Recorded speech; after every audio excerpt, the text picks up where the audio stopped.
नमस्कार दोस्तों। आज की क्लास में हम लोग एक और ऑप्टिमाइजेशन टेक्निक के बारे में जानेंगे और वो जो टेक्निक है वो है हमारा असाइनमेंट प्रॉब्लम। असाइनमेंट प्रॉब्लम एक ऑप्टिमाइजेशन टेक्निक है जिससे हम असाइन करते हैं। बहुत सारे जॉब्स हैं हमारे पास, तो हम उस जॉब्स को बहुत सारे पर्सन को, बहुत सारे कॉन्ट्रैक्टर को हम असाइन करेंगे और देखेंगे कि क्या हमारा ऑप्टिमम असाइनमेंट है। ऑप्टिमम असाइनमेंट कहने का मतलब कि हमारा जो कॉस्ट होगा, कॉस्ट ऑफ द प्रोजेक्ट जो होगा वो मिनिमम होना चाहिए। तो मिनिमम कॉस्ट के लिए हम देखेंगे असाइनमेंट प्रॉब्लम को और सॉल्व करेंगे। इसमें जो टेक्निक हम यूज़ करेंगे वो हंगेरियन मेथड होगा। हंगेरियन मेथड का यूज़ करके हम असाइनमेंट प्रॉब्लम को ऑप्टिमाइज़ कर सकते हैं। हंगेरियन मेथड में हम क्या करेंगे और इसके कैसे फॉलो करेंगे उसके बारे में आज की क्लास में हम लोग डिस्कस करेंगे। तो अगर हंगेरियन मेथड में किसी रो और कॉलम में अगर बहुत सारे जीरोज हैं तो हम बोलेंगे कि ये जो हमारा सोल्यूशन है वो मल्टीपल ऑप्टिमल सोल्यूशन का केस है। अगर कोई भी जीरो नहीं है तो हम बोलेंगे कि ये हमारा सब ऑप्टिमल केस है। ठीक है। अगर नो जीरो है इन रो या कॉलम, किसी रो या कॉलम में कोई भी जीरो नहीं है तो बोलेंगे कि ये हमारा सब ऑप्टिमल सोल्यूशन का केस है और उसको हम कैसे ऑप्टिमाइज़ करेंगे उसको डिस्कस करेंगे। और उसके लिए हम जो टेक्निक यूज़ करेंगे वो स्ट्रेट लाइन मेथड होगा जिसको हम यूज़ करेंगे।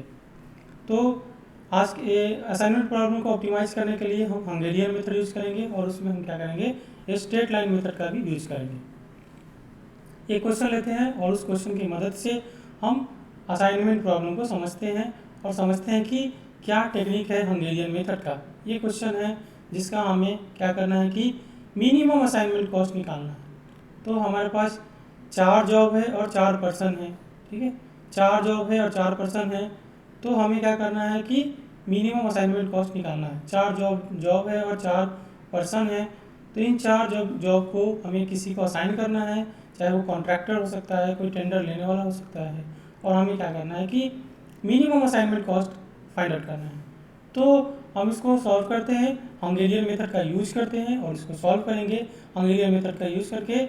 इसमें जो हमारा फर्स्ट स्टेप है उसमें हम क्या करते हैं कि रो मिनिमा निकालते हैं। देखते हैं कि हमारे रो में क्या मिनिमम वैल्यू है। तो वो रो मिनिमा देखते हैं। हमारे पास अभी 4 रो है, तो हर एक रो में देखते हैं कि हमारा मिनिमम वैल्यू क्या है। जैसे फर्स्ट रो में मिनिमम वैल्यू हमारा कितना है 7, सेकेंड रो में हमारा मिनिमम कितना है 7, थर्ड रो में मिनिमम कितना है 2, फोर्थ रो में कितना है मिनिमम वो 5। तो पहले हम रो मिनिमम निकाल देते हैं। ये आपका फर्स्ट स्टेप है असाइनमेंट प्रॉब्लम का कि हम रो मिनिमम निकालते हैं।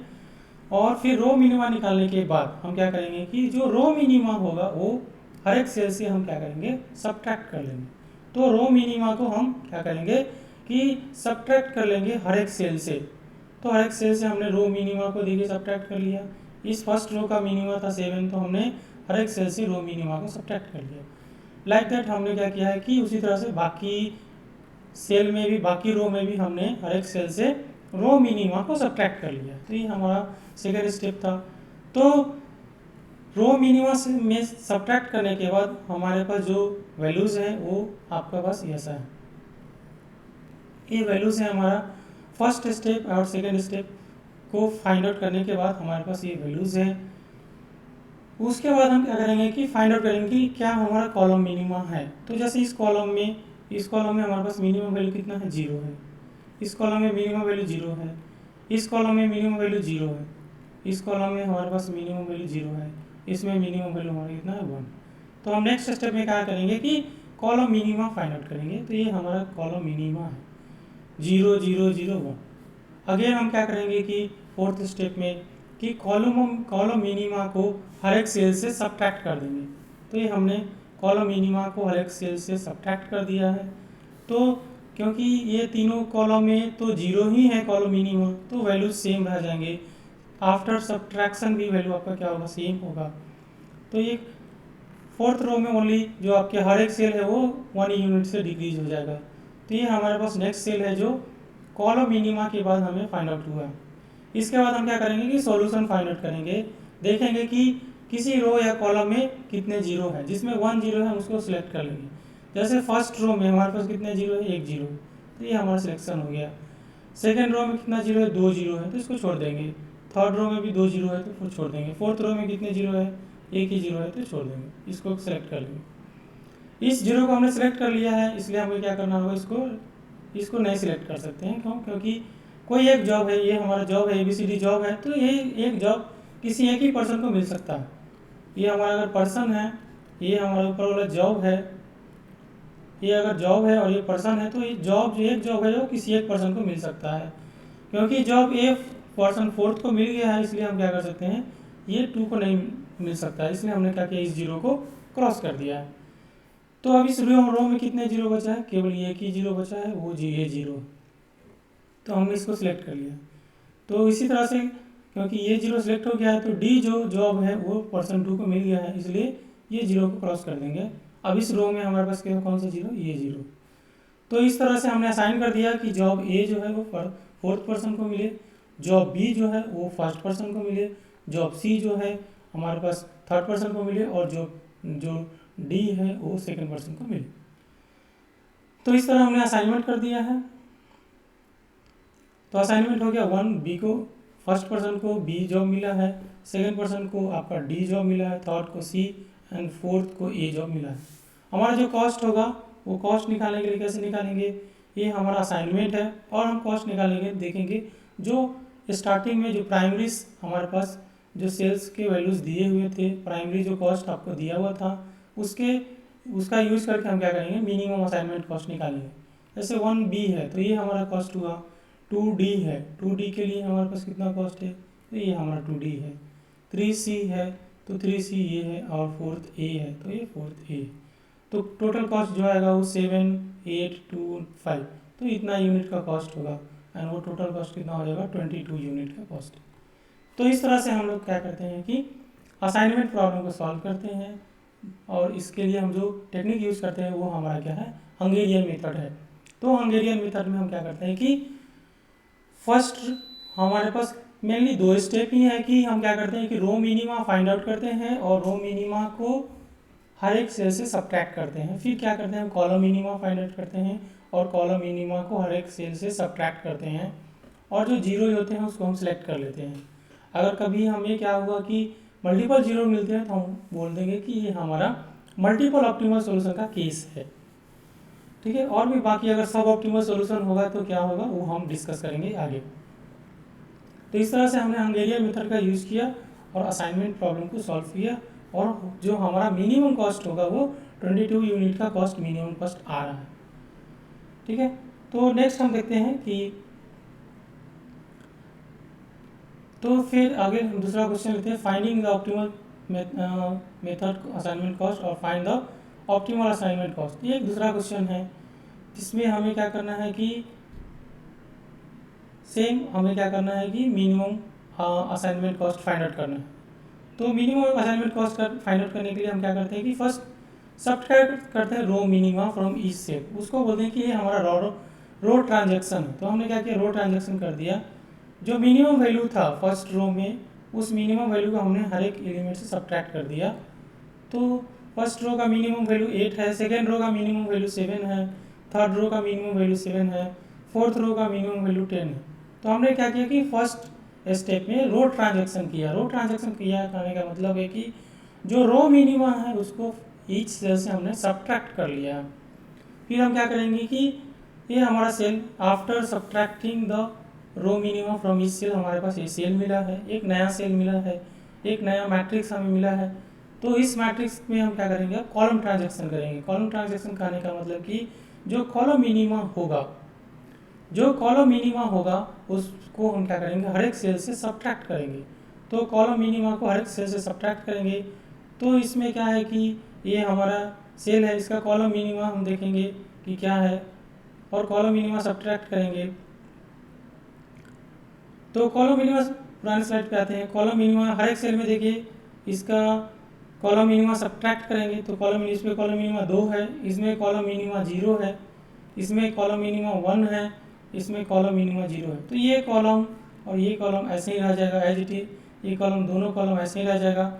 बाकी ये कॉलम चेंज होगा, तो 2 - 2 होगा, माइनस ये 2 होगा, इसमें भी -2 होगा, -2 होगा, इसमें -1 होगा। तो इस तरह से हमें एक नया सेल मिलेगा, नया मैट्रिक्स मिलेगा, और वो नया मैट्रिक्स हमारे पास इस तरह से है। तो ये नया मैट्रिक्स मिला हमें आफ्टर कॉलम ट्रांजैक्शन, या हम कह सकते हैं कि कॉलम मिनिमा फाइंड आउट करके हमने उसको सब्ट्रैक्ट किया हर एक सेल से, और उसके बाद जो मैट्रिक्स है वो ये मैट्रिक्स है। अब हम देखेंगे कि हमारा सोल्यूशन क्या होगा। तो सोल्यूशन फाइंड आउट करेंगे कि हमारा सोल्यूशन मैट्रिक्स क्या होगा, कौन सा जॉब किस पर्सन को मिलेगा, किस कॉन्ट्रैक्टर को मिलेगा। तो अभी हम देख रहे हैं क्या कि इस रो में 3 जीरो है, इसमें एक ही जीरो है तो हम इसको सिलेक्ट कर लेंगे। इसमें इस कॉलम में भी एक जीरो है तो हमने क्या किया, इसको सिलेक्ट कर लिया। इस रो में एक जीरो है तो हमने इसको सिलेक्ट कर लिया। फिर हम क्या कर देख रहे हैं कि ये जीरो सिलेक्ट हो गया तो ये जीरो क्रॉस आउट हो जाएगा। ये जीरो क्रॉस आउट कर दिया हमने, ये जीरो क्रॉस आउट हो गया। तभी क्या है हमारे पास एक सौ यहाँ पे है, ये 2 जीरो यहाँ पे है, फिर यहाँ पे भी 2 जीरो है। हर एक रो में, या अगर कॉलम की भी बात करें तो इस कॉलम में 2 जीरो है, इस कॉलम में भी 2 जीरो है। रो 1 में, रो 4 में भी 2 जीरो है, और कॉलम ए और कॉलम डी में भी 2 जीरो है। तो इस तरह से हम कह सकते हैं कि ये मल्टीपल ऑप्टिमल सोल्यूशन का केस है। यहाँ से 2 सोल्यूशन आपको मिलेंगे। तो हम कोई भी एक रैंडमली सिलेक्ट कर लेते हैं। हमने इसको सिलेक्ट कर लिया। अगर हमने इसको सिलेक्ट किया है तो बाकी को क्या करना होगा, इसको अगर हमने सिलेक्ट किया तो ये जीरो क्रॉस आउट हो जाएंगे। ये जीरो क्रॉस आउट हो गया है, ये जीरो क्रॉस आउट हो गया है, ये क्रॉस आउट हुआ है। तो अभी क्या है कि इस कॉलम में ये जीरो बचा है तो एक जीरो ये भी क्रॉस आउट होंगे, क्योंकि ये जीरो को हमने सिलेक्ट कर लिया है तो नेक्स्ट ये बचा है। तो यहाँ से देखेंगे, या दूसरा तरीका हम क्या कर सकते थे कि हमने क्या किया कि इसको सिलेक्ट कर लिया है इस जीरो को, क्योंकि इस कॉलम में एक ही है। फिर हम क्या कर सकते हैं कि इसको क्रॉस आउट कर देंगे, क्योंकि यहाँ पे ये जीरो सेलेक्ट हो गया है इस रो में। तो फिर हम इस जीरो को सिलेक्ट कर लिए हैं, क्योंकि इस पर्टिकुलर इस रो में हमारे पास एक ही जीरो है। इस जीरो को सिलेक्ट कर ले, इसलिए इसको कैंसिल आउट कर लेंगे जैसे हमने पहले किया था। अब हम क्या करेंगे, अभी हमने इससे पहले क्या किया था, इसको सिलेक्ट किया था। अभी हम इसको सिलेक्ट करते हैं, किसी दूसरे को सिलेक्ट करते हैं। तो हमने क्या किया, अभी इसको सिलेक्ट कर लिया है। तो इसको सिलेक्ट करेंगे तो ये जीरो नहीं हो सकता है, और ये जीरो भी नहीं होगा, क्योंकि हमने इस रो में अब दूसरा जीरो नहीं आ सकता है, इस कॉलम में दूसरा जीरो नहीं आ सकता है। तो इस तरह से एक दूसरा सिलेक्शन ये हुआ। तो ये एक सोल्यूशन आपका ये है कि हमने जॉब ए को पर्सन 1 को दिया है, जॉब बी को 2 को, और जॉब सी को 3 को दिया है, और जॉब डी को 4 को दिया है। एक दूसरा सिलेक्शन का क्राइटेरिया है जो इस तरह से है कि जॉब बी को हमने सेकेंड पर्सन को दिया है, जॉब डी को हमने फर्स्ट पर्सन को दिया है, जॉब सी को थर्ड पर्सन को, एंड जॉब ए को फोर्थ पर्सन। तो इस तरह से हमारे पास 2 सोल्यूशन मिले हैं। तो 2 असाइनमेंट आपका, एक आपका 1A 2B 3C 4D, और दूसरा असाइनमेंट आपका 1D 2B 3C and 4A। इस तरह से 2 असाइनमेंट है। दोनों के कॉस्ट लिख रहे हैं। 1A आपका 10 यूनिट है, ये 7 है, ये 8 है और 10 है। तो ये आपका कॉस्ट है जो हमने फर्स्ट सिलेक्शन किया था, और इससे देखा कि टोटल जो आएगा वो 35 यूनिट का कॉस्ट आएगा।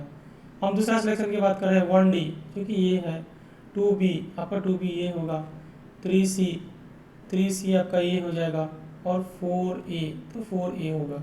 तो यहाँ से देखेंगे तो ये आपका कॉस्ट है जो कि हमने सेकंड सिलेक्शन किया है, और वहाँ से भी देखेंगे तो जो टोटल कॉस्ट आ रहा है वो 35 यूनिट है। तो इस तरह से हम कह सकते हैं कि यहाँ पे हमारे पास 2 टाइप का सिलेक्शन है, 2 शेड्यूल है, और दोनों शेड्यूल का लेकिन जो मिनिमम कॉस्ट आ रहा है वो 35 यूनिट का है। तो इस तरह से हम कह सकते हैं कि ये हमारा मल्टीपल ऑप्टिमल सॉल्यूशन का केस है।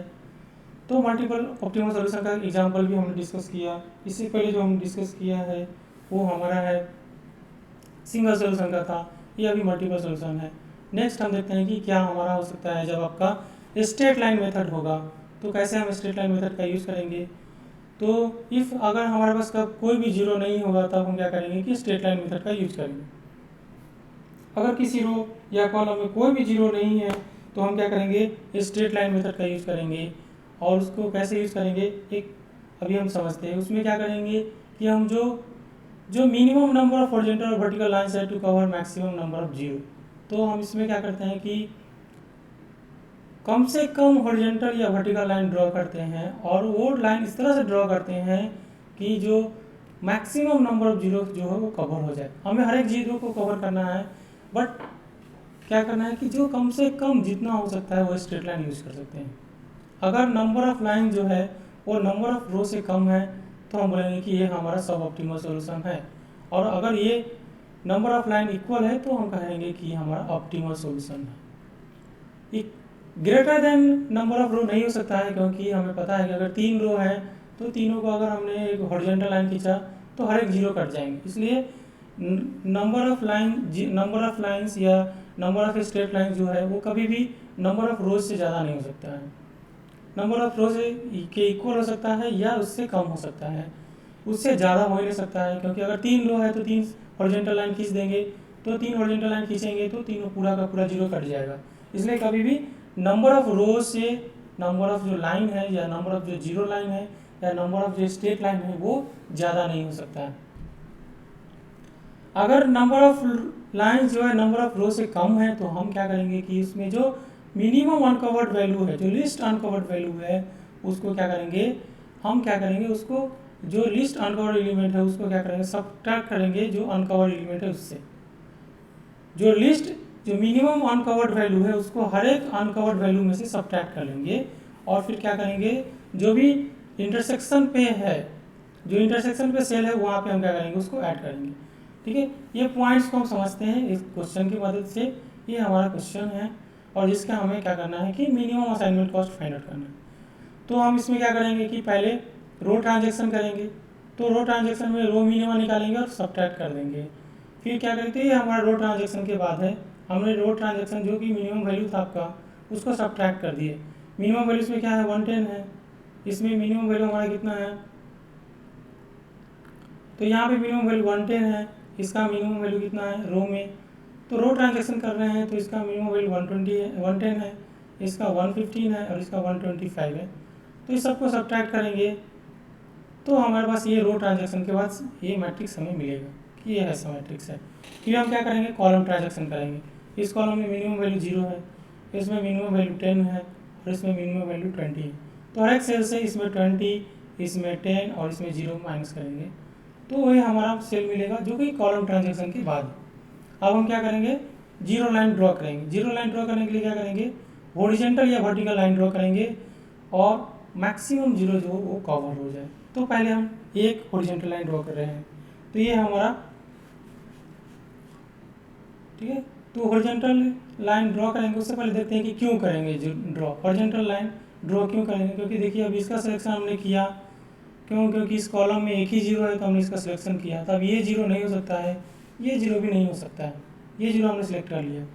अभी क्या है कि इस कॉलम में क्या करेंगे, अगर इसको जीरो, इस जीरो को सिलेक्ट करेंगे, ये जीरो अगर सिलेक्ट करेंगे तो ये नहीं होगा, तो बाकी क्या होगा कि तीसरा आप सिलेक्शन होगा ही नहीं। तो यहाँ पे क्या है कि किसी रो में या कॉलम में सिलेक्ट करने का ऑप्शन है ही नहीं, हम कर नहीं पा रहे हैं, तो हम क्या करेंगे कि स्ट्रेट लाइन मेथड का यूज करेंगे। अगर इसको भी सिलेक्ट करते हैं तो ये सिलेक्शन नहीं होगा क्योंकि ये दोनों सेम रो में हैं, तो इसलिए हम क्या करेंगे, स्ट्रेट लाइन मेथड यूज़ करेंगे और उसमें हम क्या करते हैं आगे समझते हैं। तो हम स्ट्रेट लाइन ड्रॉ करेंगे, तो स्ट्रेट लाइन ड्रॉ करेंगे, तो स्ट्रेट लाइन हमने ड्रॉ किया, एक स्ट्रेट लाइन और 3 जीरो को कवर किया, अभी दूसरा स्ट्रेट लाइन और 2 जीरो और कवर हो गया। तो जो अभी क्या है, सबका सब जीरो कवर हो गया है और कितने स्ट्रेट लाइन हमने ड्रॉ किया है, 2 स्ट्रेट लाइन ड्रॉ किया है। तो यहाँ पे नंबर ऑफ लाइन कितने हैं, 2 है, नंबर ऑफ रो कितने हैं, 3 है। तो नंबर ऑफ लाइन क्या है, नंबर ऑफ रो से कम है, तो इसलिए कह देंगे कि ये हमारा सब ऑप्टिमल सोल्यूशन है। तो क्या करेंगे, हम इस सॉल्यूशन को ऑप्टिमाइज करेंगे। ऑप्टिमाइज करने के लिए क्या करेंगे, जो लिस्ट मिनिमम वैल्यू है वो मिनिमम वैल्यू कितना है, 5 है, ये 5 हम क्या करेंगे हर सब में से माइनस करेंगे और यहाँ पे जो जंक्शन पे है वो हम जोड़ देंगे, यहाँ पे 5 ऐड कर देंगे और बाकी से जोड़ देंगे, बाकी यहाँ पे ऐड करेंगे और बाकी में से घटा देंगे, तो हमने ये घटा दिया। अब हम क्या करेंगे, देखेंगे कि हाँ ये जीरो लाइन हुआ, जीरो सिलेक्शन हुआ, ये नहीं हो सकता है, ये हुआ, अब ये नहीं हो सकता है, फिर ये हुआ, तो इस तरह से सिलेक्शन हो गया, इसका, इसका और इसका, ये तीनों का सिलेक्शन हो गया। तो जो आपका असाइनमेंट कॉस्ट 1 का बी होगा सिलेक्शन, 2 का सी और 3 का ए। देखते हैं कि वैल्यू क्या हो जाएगा। उसके लिए क्या करेंगे, जो स्टार्टिंग में मैट्रिक्स दिया हुआ है उसका हेल्प लेंगे। तो 1 का बी कितना कॉस्ट आएगा, 120, 2 का सी कितना कॉस्ट आएगा, 140, 3 का ए कॉस्ट कितना आ जाएगा, 125। तो ये कॉस्ट है 120, 140 और 125। तो टोटल जो असाइनमेंट कॉस्ट आएगा वो कितना आ जाएगा आपका 385। तो टोटल असाइनमेंट कॉस्ट कितना हो गया, 385। तो इस तरह से हमने क्या किया है, स्ट्रेट लाइन मेथड यूज़ किया है असाइनमेंट प्रॉब्लम को ऑप्टिमाइज करने के लिए, और इससे हमने क्या किया है कि जो मिनिमम असाइनमेंट कॉस्ट होगा उसको हमने क्या किया है, फाइंड आउट कर दिया। आगे देखते हैं, अगेन एक दूसरा क्वेश्चन लेते हैं जिससे हम देखेंगे कि मिनिमम असाइनमेंट कॉस्ट कितना होगा, और ये हमारा क्वेश्चन है। तो ये क्वेश्चन है हमारा, और हमें क्या करना है, minimum assignment cost find out करना है। अगेन हम क्या करेंगे, हंगेरियन मेथड का यूज करेंगे। अगेन हम हंगेरियन मेथड यूज करेंगे। तो हंगेरियन मेथड में फर्स्ट स्टेप है हमारे पास क्या है, वो है कि हम रो ट्रांजैक्शन करेंगे। रो ट्रांजैक्शन में क्या करेंगे हम, कि जो रो मिनिमा होगा उसको सब्ट्रैक्ट करेंगे। ठीक है, कोई पहले रो ट्रांजैक्शन कर सकता है बाद में कॉलम ट्रांजैक्शन, या उल्टा भी कर सकता है, पहले कॉलम ट्रांजैक्शन कर ले बाद में row transaction. Answer will be the same, जो सॉल्यूशन होगा वो सेम होगा, वो अलग नहीं होगा। तो बट हम प्रैक्टिस करते हैं कि पहले कॉलम ट्रांजैक्शन कर रहे हैं उसके बाद रो ट्रांजैक्शन का। तो रो ट्रांजैक्शन कर रहे हैं मतलब कि रो में मिनिमम जो वैल्यू होगा उसको बाकी सेल के एलिमेंट से सब्ट्रैक्ट कर लेंगे। तो यहाँ से समय से 5 माइनस कर लेंगे, फिर यहाँ पे 3 समय में से माइनस कर लेंगे, इसमें से 2 माइनस कर लेंगे और इसमें 5 माइनस कर लेंगे। तो रो ट्रांजैक्शन के बाद जो हमें सेल मिलेगा, जो हमें मिलेगा मैट्रिक्स, वो मैट्रिक्स ऐसा है। अब क्या करेंगे, हम कॉलम ट्रांजैक्शन करेंगे, मतलब कि कॉलम से में से जो मिनिमम वैल्यू होगा, ये जैसे ये मिनिमम वैल्यू 0 है कॉलम में, ये मिनिमम वैल्यू है 0, इसमें मिनिमम वैल्यू 0 है, इसमें कितना है 1। तो अभी हम कॉलम ट्रांजैक्शन करेंगे। तो क्योंकि इसमें तो इस तीनों कॉलम में मिनिमम वैल्यू 0 है, तो ये तीनों कॉलम वैसे का वैसे ही रह जाएगा। बस जो कॉलम डी है उसमें चेंज होगा, 1 यूनिट का रिडक्शन होगा। तो इस तरह से 1 यूनिट का रिडक्शन हो रहा है, 1 यूनिट का। तो ये ऐसा आपका पास हमें कॉलम ट्रांजैक्शन के बाद ये एक मैट्रिक्स मिला। तो कॉलम ट्रांजैक्शन के बाद ये मैट्रिक्स मिला है हमें। अब हम क्या करेंगे, इसको देखेंगे, एलोकेशन देंगे, देखेंगे कि क्या हम सिलेक्शन करेंगे 0 का। तो इस कॉलम में इस रो में कितना 0 है, एक ही 0 है, तो हमने इसको सिलेक्ट कर लिया। इस रो में कितने हैं, इस रो में भी एक 0 है, तो हमने इसका सिलेक्ट कर लिया। ये 0 का सिलेक्शन हो गया, तो इस कॉलम में दूसरा 0 नहीं आ सकता है, इसलिए हमने इसको कट कर लिया। इस कॉलम में कितने 0 है, ये एक 0 है, तो सिलेक्ट कर लिया। इस कॉलम में कितने 0, एक 0 है, तो हमने सिलेक्ट कर लिया। इस तरह से हमें सिलेक्शन हुआ, और वो जो सिलेक्शन हुआ ये हमारा सिलेक्शन हुआ। सिलेक्शन होने से पहले हम 0 लाइन भी ड्रॉ करके देख सकते हैं। यहाँ पे नहीं भी ड्रॉ करेंगे स्ट्रेट लाइन तो भी चलेगा, ड्रॉ करके भी देख सकते हैं। ड्रॉ करने के लिए देखिए, अभी एक स्ट्रेट लाइन से 2 0 कवर हुआ, दूसरा स्ट्रेट लाइन से 1 0 कवर हुआ, तीसरा से 2 0 कवर हुआ। तो यहाँ पे देख रहे हैं कि नंबर ऑफ 0 लाइन जो है वो 3 है। बाकी थोड़ा सा पीछे आते हैं, पीछे स्लाइड पे। यहाँ पे क्या हो गया है कि इस रो में 2 0 सिलेक्शन हो गया है, तो जो कि पॉसिबल नहीं है, क्योंकि एक ये जो आपका पर्सन 3 है उसको 2 जॉब मिल गया है, जो कि संभव नहीं है। तो यहाँ पे ये गलत है। इसके लिए हम क्या करेंगे, स्ट्रेट लाइन मेथड यूज करेंगे। और वो स्ट्रेट लाइन मेथड यूज करेंगे, कैसे यूज करेंगे, अभी हम डिस्कस किया कि स्ट्रेट लाइन मेथड में हम 0 लाइन प्लॉट करेंगे। तो 0 लाइन हमने प्लॉट किया, तो ये यहाँ पे 3 ही 0 लाइन आ सकता है, आ रहा है, जबकि नंबर ऑफ रो कितने हैं, 4 है। तो यहाँ पे क्या है कि ये सब ऑप्टिमल सोल्यूशन का केस है। इसको हम क्या करेंगे, ऑप्टिमाइज करेंगे। तो जो मिनिमम वैल्यू है वो मिनिमम वैल्यू कितना है, 2 है, उसको क्या करेंगे, अनकवर्ड सेल से हम क्या करेंगे, सब्ट्रैक्ट करेंगे। अनकवर्ड सेल से इसको सब्ट्रैक्ट किया, और जंक्शन पे क्या कर देंगे, हम उसको ऐड कर देंगे, इस जंक्शन पे ऐड कर देंगे। तो नंबर ऑफ 0 लाइन यहाँ पे नंबर ऑफ रो से कम है, इसलिए हमने ऑप्टिमल, ये सब ऑप्टिमल सॉल्यूशन को हम ऑप्टिमाइज करेंगे। तो इसके लिए हम क्या करेंगे, स्ट्रेट लाइन मेथड हम यूज कर रहे हैं। तो ये आपका जो स्ट्रेट लाइन मेथड है उस टेक्निक का स्टेप फॉलो करने के बाद हमारे पास एक नया मैट्रिक्स मिला है। अब हम क्या करेंगे, देखेंगे 0 लाइन। तो अभी जो हमारे पास नंबर ऑफ 0 लाइन है वो कितने हैं, 4 है। इसलिए कह सकते हैं कि ये सोल्यूशन जो है, ये जो मैट्रिक्स है, ये जो सोल्यूशन मैट्रिक्स है वो हमारा ऑप्टिमल है। अब हम सिलेक्शन कर सकते हैं। तो ऑप्टिमल सोल्यूशन यहाँ पे हम सिलेक्शन करेंगे, तो यहाँ पे कितने हैं, इस कॉलम में एक ही 0 है, तो इसको हम सिलेक्शन कर लिया। इस रो में एक 0 है, तो इन्हें इसको सेलेक्ट कर लिया है। इस कॉलम में एक ही 0 है, तो इसको हमने सेलेक्ट कर लिया। ये 0 अब नहीं होगा, ये 0, ये इस 0 को हमने सेलेक्ट कर लिया, इसलिए ये 0 नहीं होगा। अब कौन सा 0 होगा, आपका ये होगा। तो इस तरह आपका सिलेक्शन हो गया है। तो ये 1B 2A 3D and 4C ये सिलेक्शन हो गया है आपका। अभी हम क्या करेंगे, देखेंगे कि कॉस्ट कितना है। तो ये सिलेक्शन हो गया है, तो कॉस्ट देखते हैं। तो कॉस्ट हमारे पास कितना है, तो 1B 5 यूनिट, 2A आपका 2A आपका 3 यूनिट है कॉस्ट, आपका 3D है, 3D का कितना है कॉस्ट है 3D, ये 3 यूनिट का है, एंड 4C 7 यूनिट का। तो इतना कॉस्ट है हमारे पास, और टोटल कॉस्ट जो है वो आपका कितना है 18 है। तो टोटल कॉस्ट इस तरह से हमें 18 मिला है। तो कह सकते हैं कि ये हमारा ऑप्टिमल सॉल्यूशन है, और जो मिनिमम असाइनमेंट कॉस्ट है वो 18 यूनिट का है। तो आज का क्लास यहीं पे स्टॉप करते हैं। अगले क्लास में मिलते हैं असाइनमेंट प्रॉब्लम के कुछ स्पेशल केसेस के साथ। तब तक के लिए धन्यवाद। मिलते हैं अगले क्लास में असाइनमेंट के स्पेशल केसेस के साथ। तो तब तक के लिए कीप स्माइलिंग और कीप लर्निंग। Thank you.